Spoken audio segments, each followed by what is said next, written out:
All right, we are live, ready to go. Bridget, I have my chat up on the left side of my screen, so I can see it a little better. Can you see it okay? On the left. How's the chat look for you? Can you see a chat screen? My chat screen's on my right. Okay, but does it have anything on it? Does it have Ryan's? It has where I said hi to everybody and then Sean responded, and that's all I have. Okay, you can't see anything else posted? A welcome, no, first live class. Okay, I'm gonna try to resend what I have here. Mr. Rose, I don't see that either, what you're asking. Okay, I'm gonna dump this and start over with chat.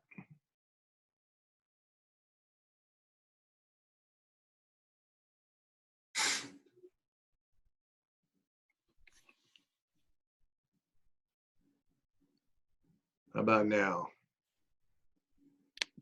Still can't see it?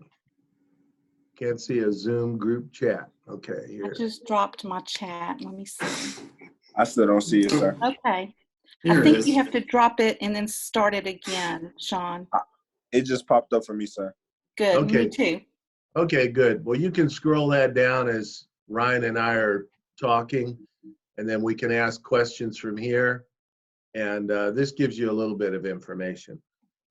Okay, Mr. Ryan, go ahead and start. We're very interested in hearing from you today. You have a position that most of these students have interviewed a law enforcement officer this semester for me, but not with your title.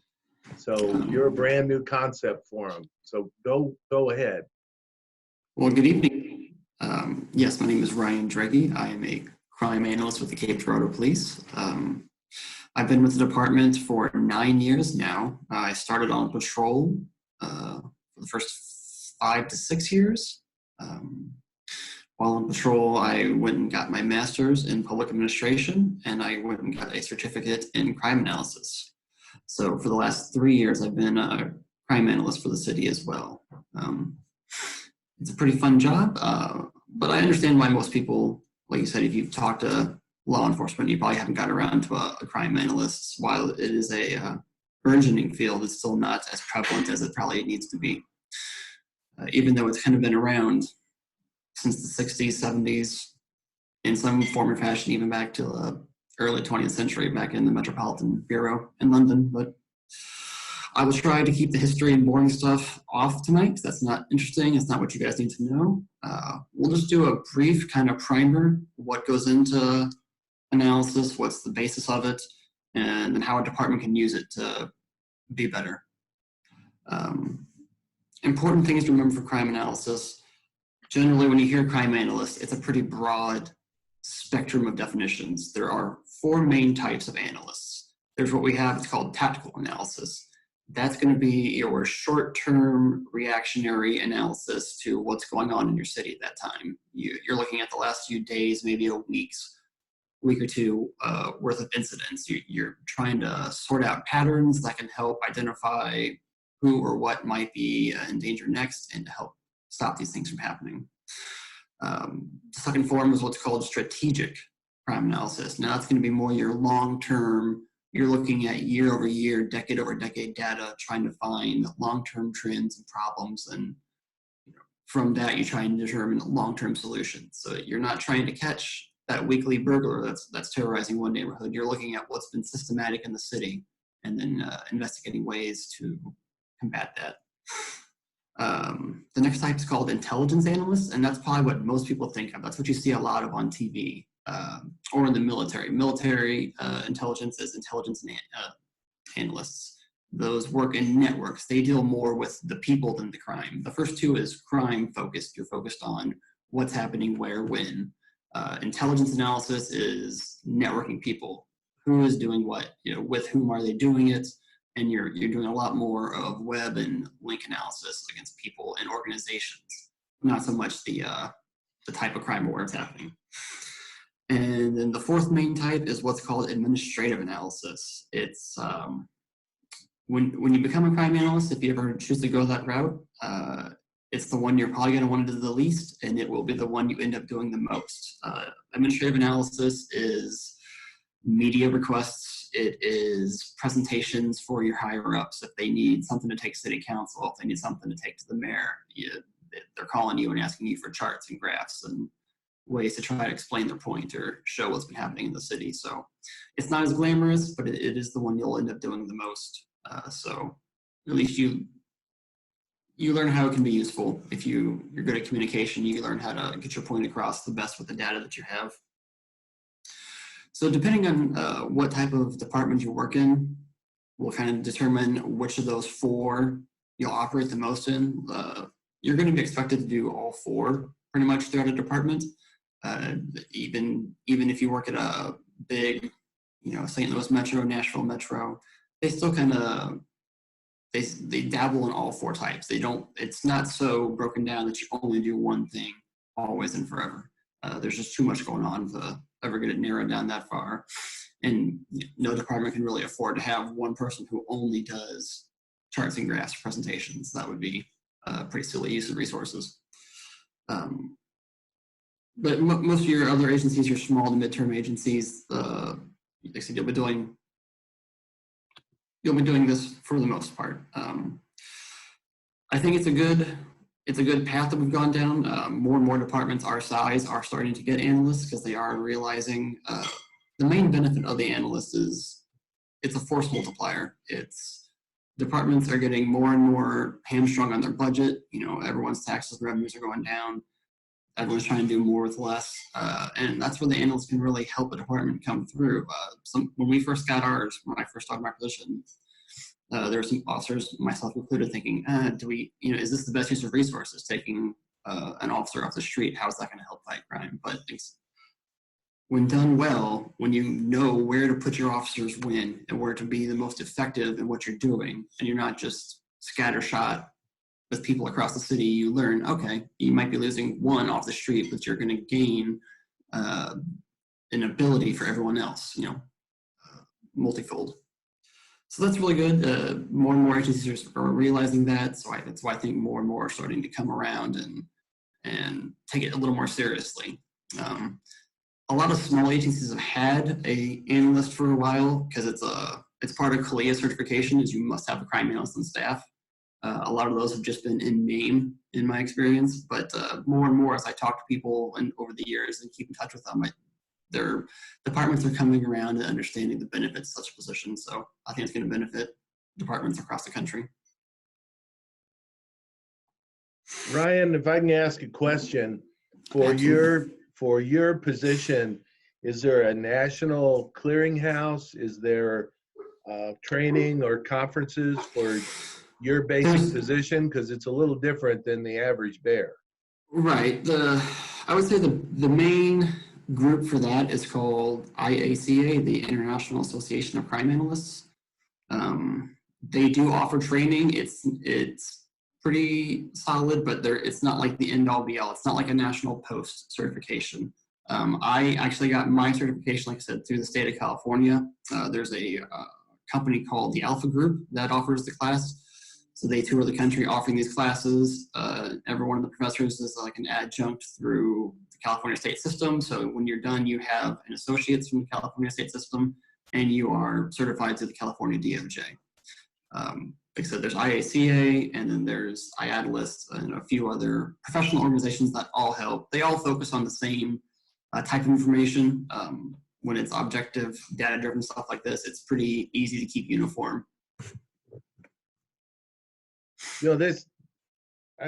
I've been here a little while as a juvenile officer, as you might have guessed by looking at the bald head. And it wasn't like this when I started, by the way, 36 years ago. But I've watched a lot of waves and trends and people getting different certifications and going different directions in law enforcement. And when community policing came in the 90s, there was pushback within the organization of having that position there. So did you get any or experience any internal pushback when you started in the position, or were you already entrenched in the department? I was already, like I said, I'd already been there on the street as a patrol officer for 5 years. So I personally didn't have any pushback. There might have been some chatter around the break room of, is this really needed? Is this a good, like I said, is this a good use of resources? That was a question that came out, and it's one of those things that, people can debate it and talk about it all they want. It's not until they really start seeing results, until they understand, how is this affecting me? How is this affecting the department? So it kind of takes time for people to warm up to the idea, or to get used to it, or to really kind of appreciate. And that's always going to be a hard job of someone who starts a program like I did at a department. It's, letting people know, this is what I can do, this is what I can't do, and this is how it benefits you. And, you can tell someone 10 times, but it's not until they see it or learn it until they actually appreciate it. So it takes time. But eventually everyone, I believe, so far, maybe they talk behind my back, I don't know, but I hope not. I haven't heard anything. So Oh, nice. that, I'm intrigued and both see the value in a lot of different ways. I've also, like I shared with you in the articles, and I put them on the chat, I've been watching the external pressure on this position in different communities. So I wondered if you had experienced any external or know of how that's discussed within the agency for the external pressure. For us, we are very lucky that we have a great community. We get very good, respectful people. We hardly ever get any, a lot of what I would call pushback, or people unhappy with what we're trying, because they understand that, we have the best interest at heart. We are doing the best that we can. To kind of speak to that, on top of being an analyst, I also run our body camera program. And so we started rolling those out a couple years ago. We made a big push of community engagement. We had several town hall meetings at the station. If you have questions about body cameras, please come talk to us. Questions about the policy, how they're going to be used, what are they like, any question at all, feel free to come on in. We had 2 or 3 sessions, I can't remember. And yeah, it was great feedback. Everyone seemed on board, was pretty happy with it, and we've never really had any issues with it moving forward. So in terms of my position as an analyst, again, no real pushback. I think it's mainly from the size and scope of our agency. Like, if we were as big as a LA or New York, I'm sure there'd be some, but for a town of our size, we have escaped that sort of scrutiny. So this is where I ask one of those probing questions for the class that does interviewing. So curious about, just give us an example of what your day looks like in any of those 4 directions that you're doing work. What's your work look like, an example of something that you take from the start to the end? Early in the week, every Monday, I always compile the previous week's data. Think of it like a mini comp stat, but not really, because again, we're Cape Girardeau, we're not New York. It's a lot easier to control all of our data. So I'm compiling all of our crime reports and calls for service for the previous week, breaking those down by date, time, location, what's been going on, and just try and give our command staff an overview of what's been going on over the last 7 days. And then in terms, so that'd be your tactical analysis, like I spoke of, the short-term reactionary. And even on top of that, you have a daily report reading. Most analysts will go through and they'll start reading any type of report that might be of a crime type. So you're looking for burglaries, robberies, certain assaults. Luckily for us, those things we don't have very much of up here in Cape Girardeau, so that's nice. It helps us out a lot. But for your bigger cities, that's where you're going to find most of your crime patterns. So you're just looking daily, seeing what's going on, keeping an eye on what's happening, and trying, again, to spot a pattern as quickly as possible, but without being so paranoid you see a pattern everywhere, or being so naive you never see a pattern. It's a skill that takes time to refine. Now, when we started talking about this, and I mentioned that one of the classes had a final project to write a grant proposal, I could tell you lit up a little bit that that's one of your areas also. And I think when you mentioned statistics, I'll let you tell me, but I'm thinking that maybe within the department and then maybe like I get different people in the community, different not-for-profits, organizations wanting grants are contacting you for statistics also. So if you could go through some of the grant issues, because I get a little pushback teaching the class from people that say, I'll never write a grant. Where I go to work, they won't have grants. But you could go into a little bit of how that fits with your job. That'd be great. Okay. Yeah, if you go into any sort of nonprofit or public sector work, your job will involve grants, I promise you. And you're going to want to know how to write them. They're scary at first. They are very intimidating. They are very large, especially the ones we usually go for are federal DOJ grants. So there's just mountains of paperwork and regulations.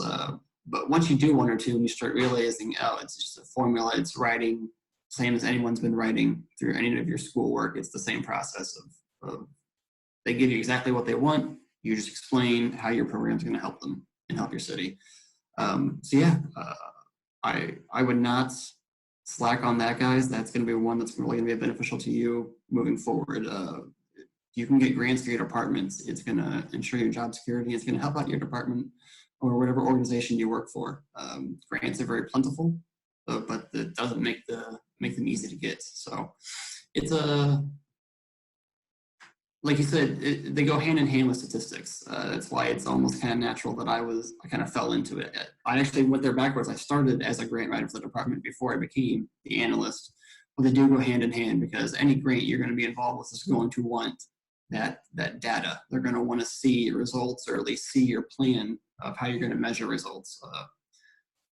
Program measurement is one of the biggest parts of any grant proposal. Is going to be, what are you trying to do? How are you going to measure it? How are you going to capture whether you are or not doing what you're doing? So if you're not the analyst for your department when you write grants, you're going to be very good friends with them if you are. So, these students are from all over the South, so most of them wouldn't know where Cape Girardeau is or the size. So to give them a little context in you being a analyst and a grant writer for a police agency, tell a little bit about the size of our community here. So the Cape is around 40,000 people, 27 square miles, beautiful square miles on the Mississippi River. Mid-sized town, big for the area. We're the biggest city in between St. Louis and Memphis. It says more about the area than does the city. It's just we're a rural farm area. But but Cape Girardeau is then the one hub. We have the university, Southeast Missouri State. We have two large level 2 hospitals here, a lot of retirement homes. It's pretty much the main attraction, like I said, between St. Louis and Memphis. Anyone within 80 miles of us pretty much usually funnels down to Cape because it's easier and cheaper than going to St. Louis or Memphis. For a city our size and smaller, like I said, there'll be more and more getting analysts like me, but then also, like I said, I do our grants as well. I do our body cam program as well. I do most IT and hardware, software configuration, tech support stuff. If you go to work for a smaller agency, you'll be expected to be a bit of a multi-tool. Can you see the question that Liz posted there, or the comment? It's basically a comment. Oh, yeah. Yeah, eyewitnesses, that's tricky stuff. Good luck with that. Yeah, my attorney here doesn't rely too much on those eyewitness reports. He wants the crime. He's trying to get a medical report. He's trying to get physical evidence. I think when we adopted our body cameras and guys started reviewing videos for the reports, they realized, oh, yeah, so that's how that went down. That's interesting. I think it's been a big boon for everyone. Yeah, I'm a big fan of the body cam. And before the body cam, the school buses started putting cameras on the buses, and those were amazing. They really helped us with the fights on the buses and the intimidation and bullying that went on, and you get a report, and maybe it'd be something, maybe it wouldn't. You know, in juvenile crime, a lot of it's kid stuff, so it's hard to kind of figure out which ones you're going to take to court, which ones you're going to handle informally. And the bus cams were a wonderful tool for that. Yeah. And you mentioned in the day-to-day, like I said, as much as I focus on my crime analysis and you get tasked with doing more administrative analysis, like I said, be mindful of your organization and where you work, because the intelligence analyst side is something I never touch. I never do. In Missouri, we're very lucky. We have two agencies. One is called MIAC. It's the Missouri Information Analysis Center.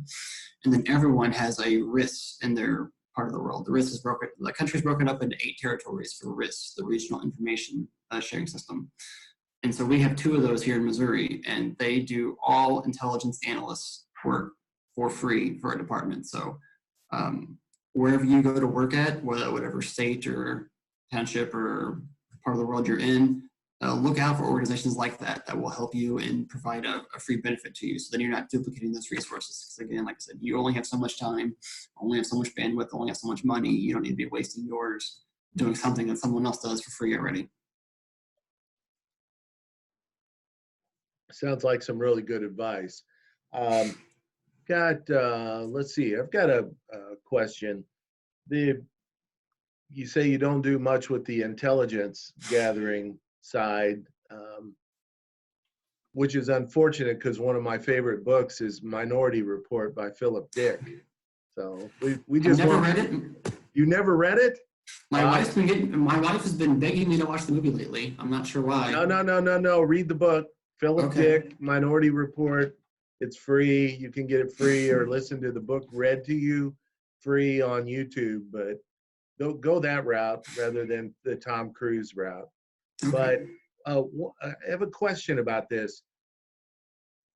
With gathering data and statistics about crime, and you said it's sort of like ComStat, but not completely. One of the things that I see is a lot of targeting street crime and really small level kinds of stuff. What about the white collar crime, and how much targeting or looking at or gathering intelligence is there? And I'll just throw it out on, say, physicians that are giving all the opiates to clients, and occasionally I'll see one of them arrested or charged in federal court, but it can't be all of them because I'm right here in the same building where drug court runs. So I hear the clients talk about how easy it is to get opiates. They're getting it from physicians. So what about this being focused, or the big eye being switched from the low level street to some of this white collar stuff that goes on? That's really more an issue that deals with just jurisdiction and scope. You know, your average police department, even one our size, the biggest police department in the area, we don't have the resources at all to try and investigate or maintain that type of white collar crime, be it illegal prescriptions that's going across all over the state, could be state lines, a lot of online internet fraud. Like, those are things that we can start the ball rolling, but it's going to require an agency, generally a federal agency, that's got the resources and the scope to actually reach out to the whole network and get their hands around it. An agency our size, or most agencies that aren't federal at all, are just never going to have the ability to investigate that type of crime beyond an initial report. And that initial report will, hopefully get passed on to the right federal agency, but there's only so much a local officer can do in those situations. Unfortunately, like you said, we see it as well. For us, it's just scams, online and telephone, internet scams, frauds. We hate them. We get them every single day, and it just it tears us up that we can't do more about it. But again, we don't have the ability, the scope, or the resources to even try to begin to tackle a problem of that magnitude. That's good. have seen success with somebody getting those cases into federal court around here, and have been on several big committee meetings with that the health department has run. I don't know if you were at those, but looking at particularly that issue, the ease at which somebody can get opiates, that there's just different groups looking at it around the state. So That's good. Like I said, it takes a larger network like that to try and get their hands around this. so what's your goals? What's coming up? What are you going to be working on? We just actually, like I said, part of when you work in a smaller agency like this, there is I'm pretty multifaceted. We just implemented a new RMS CAD, a record system, and a CAD dispatch system, as well as we just rolled out a new fleet of laptops for our officers. So I've been just wrapping up that project, which is nice to get off my plate. So now it's catching up on the 2019's end of year stats. So that's where you get more of the strategic analysis of looking at, so what happened over the year?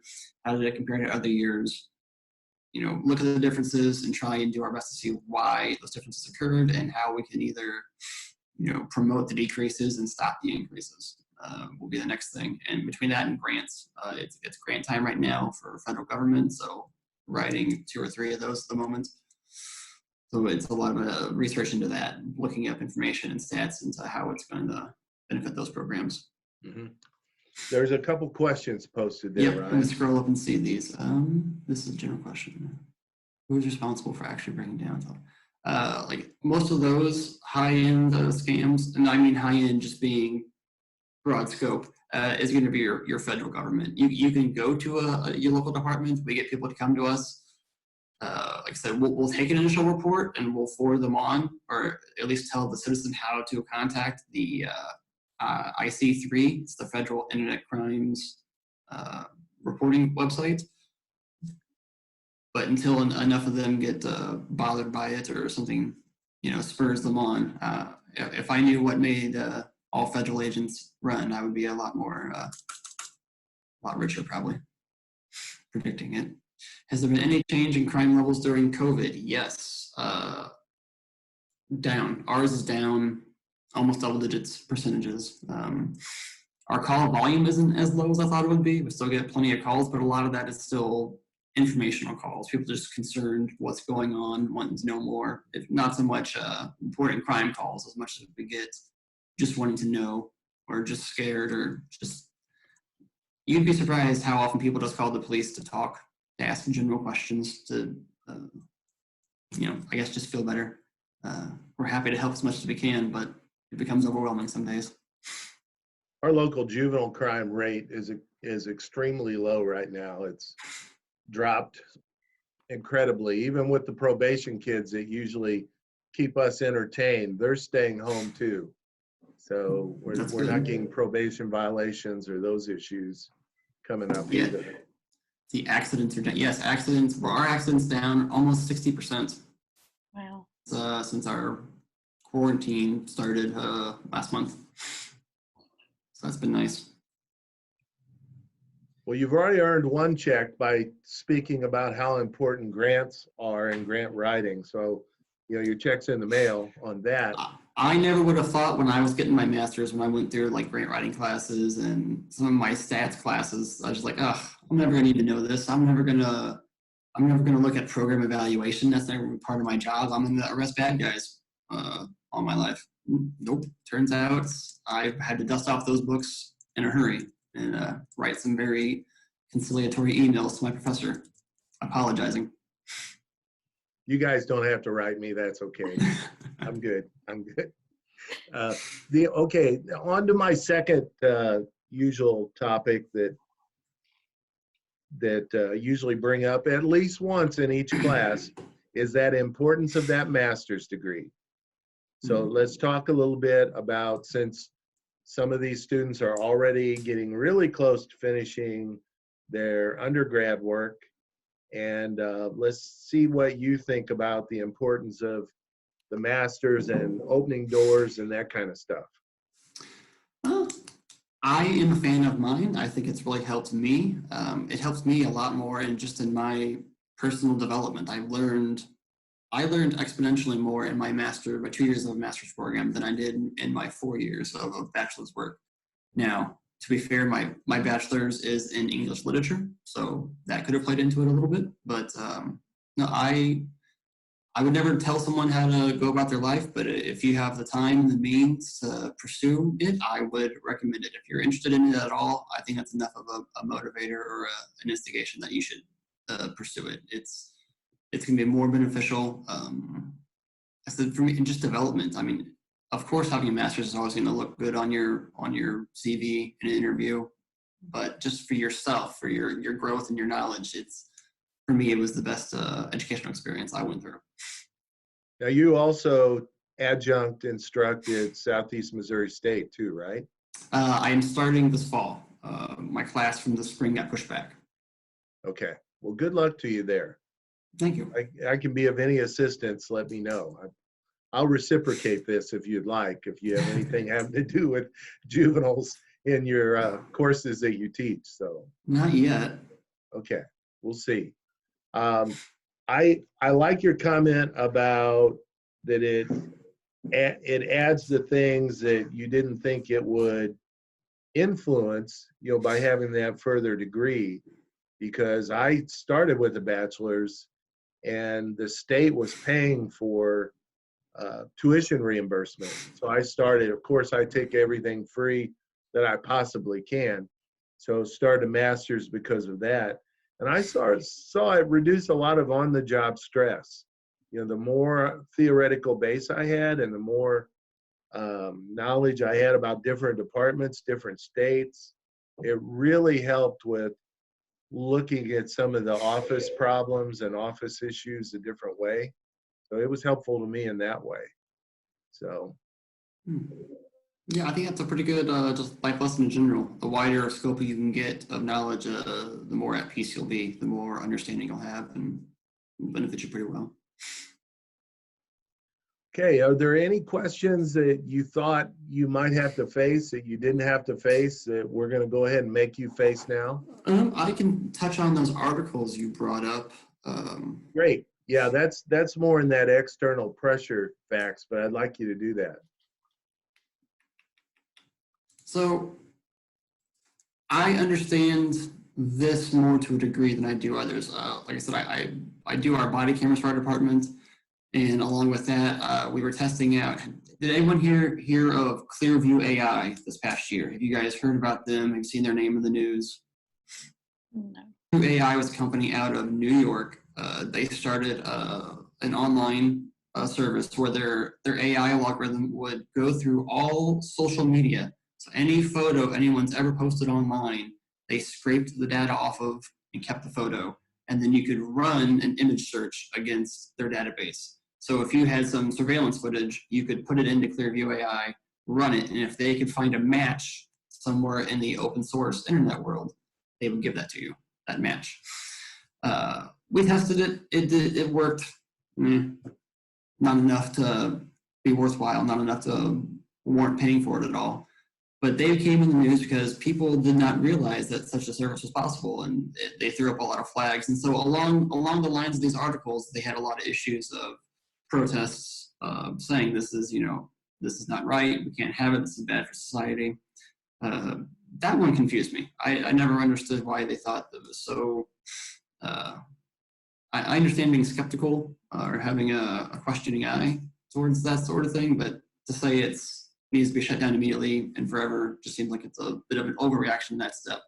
But with these articles, they talk about, and again, they're just saying to be careful when you use this sort of software, any sort of a logarithm, any sort of equation where you're putting points on people is always going to have inherently some error in it. These equations are made by people. People are fallible. So instead of just saying shut it down forever, like people say with some softwares, it's just be mindful when you use it. I think the LA one was good where they tried it. The citizens talked about it, looked at the results. The department looked at the results, said this isn't working out the way we wanted to. No need to go on. I think that's a good example of just how a community and department can work together. Like, we tried something, it didn't work out for us, you guys didn't like it, so clearly we're not going to go forward with it. I think it's always the best case that it comes to a solution like that, one way or the other. But yeah. I think a lot of people, especially a lot of students, don't realize a lot of these programs have a lifespan. You know, things do come and go, and you might not see it if you're just around for a year or two, but if you're around for decades, you see programs come in, they're sold, they're a big deal. A good example for CAPE is the crisis intervention, the CIT work. Back 20 years ago, the Memphis model was doing the same thing in Memphis and south of us. And several of us brought it to town here, brought Memphis officers in to discuss it. And basically nobody here wanted it. And it was working really good in those communities. But here they were like, well, we've got these hospitals and we have these emergency rooms. And there wasn't a big meth and opiate problem here at the time, exacerbating the mental health issues. So, you know, it wasn't needed. But now it's a big thing, you know, the crisis intervention, the training for officers on trauma, it's going great from what I can tell. 95% of officers, I think, are trained on it now. They're working on getting it up to 100 here soon. Yeah, it's been a great program. Yeah, so everything has its season, and also some of these things will wax and wane. So I think that was a really good point, that this worked for a time, but since there was enough pushback and they decided they didn't need it, it's gone.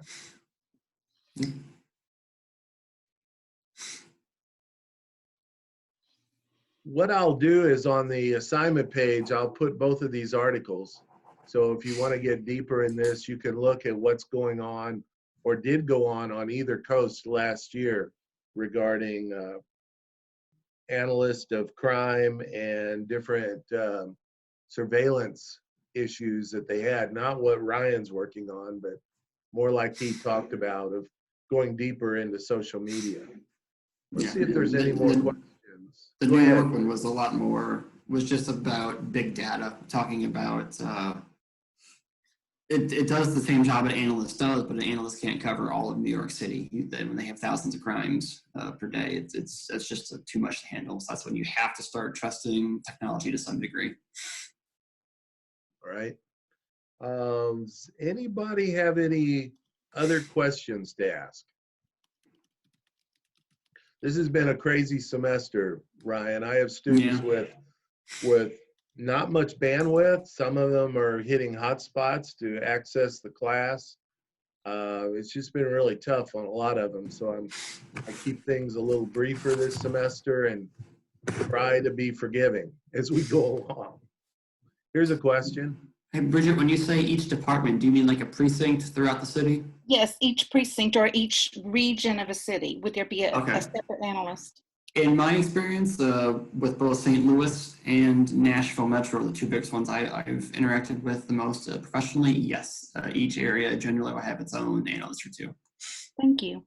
I know St. Louis County, they only have, I think, 4 analysts for the whole county, but they split them up by districts. So the one will focus on the north, one's on the south.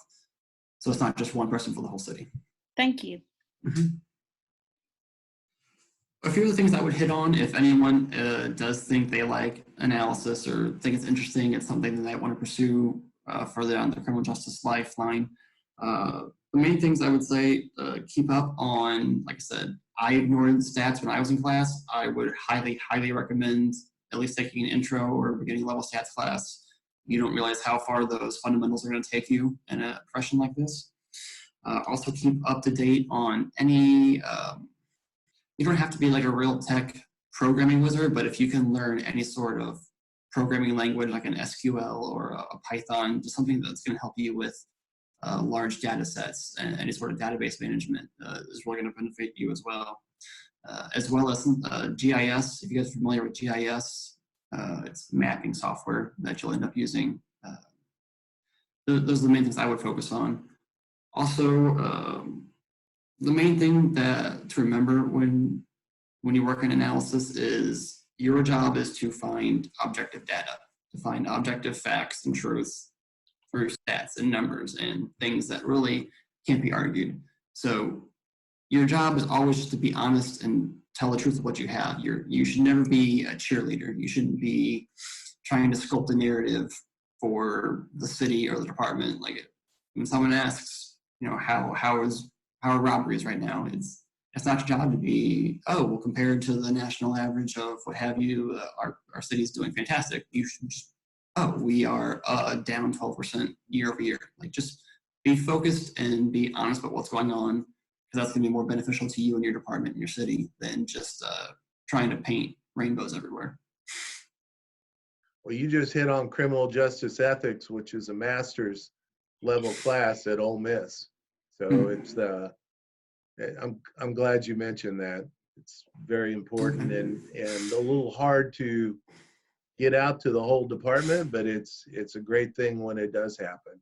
Yeah. Looks like we've got one more question there. Any grant you would approved?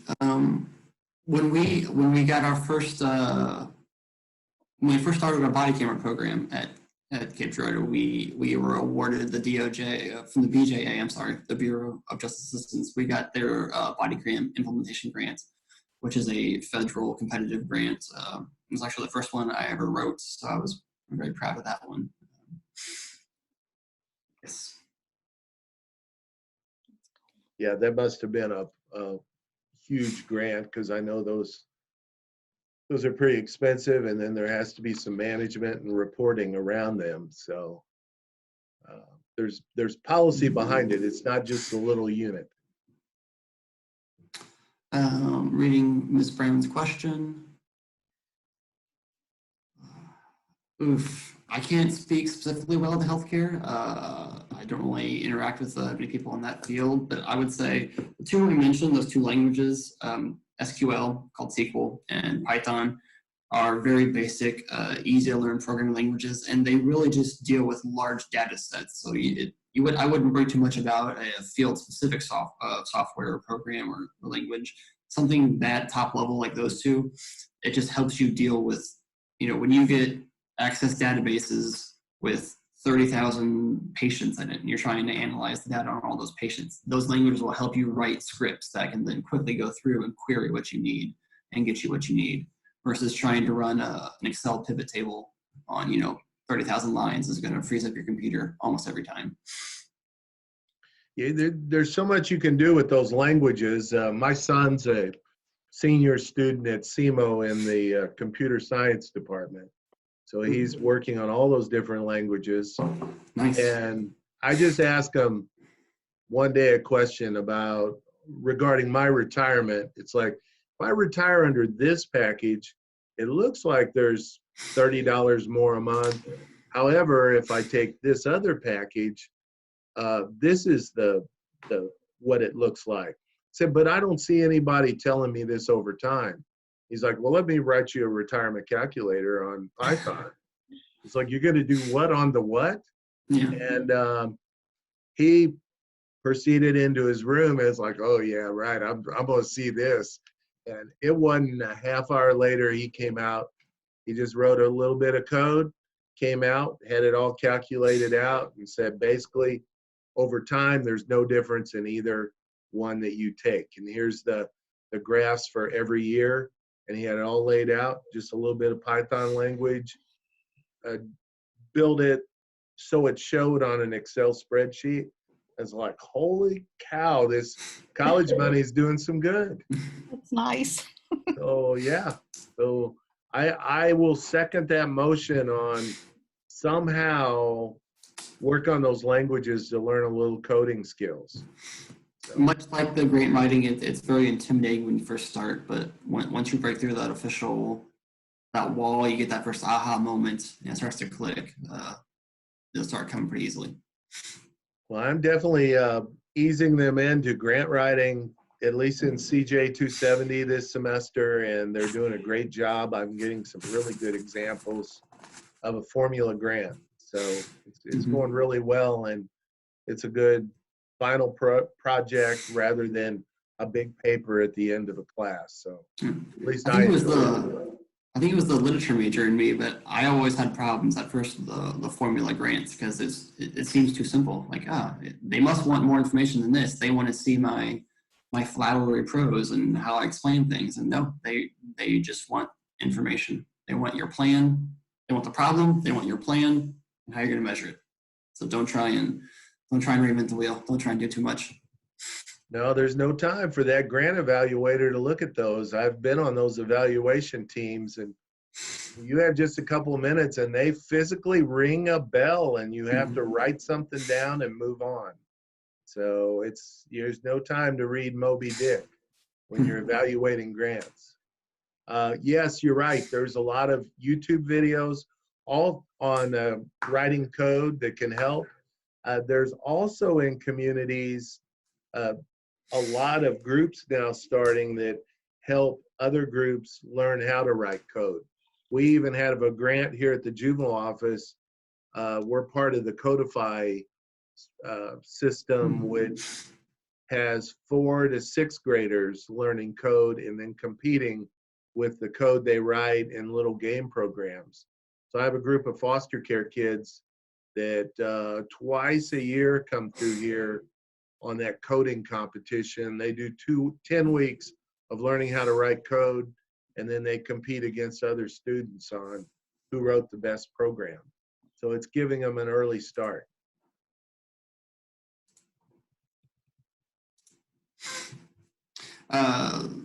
Dr. Rose, did you provide everyone my contact information, my email address, in case they have any questions or follow-ups or ever want to get some advice for in the future? I did not, but what I'll do is on the assignment for this, which they have to say if they do have any other questions or what they picked up from the class, I'll put it on there. Okay, perfect. And that's great. I'm glad you offered that. That's a little more than what most of my speakers offer. So, and I usually keep a running Word document of the questions and comments they have. So I'll provide you with that as they come in the next few days. Okay, perfect. I'll let you know what they provide. So, all right, I think we're good. This is 42 minutes. I take the recording and slap it on a YouTube video for the Ole Miss students to view, the ones that couldn't be here in person. I'm glad we did have some in person. It always makes it better than just 2 talking heads. So, appreciate it. Thank you. Thanks, guys. Thanks for being here live, and stay safe, okay? You too, Good. Mr. Thank Rhodes. you. All right. Thanks, Ryan. Night, y'all.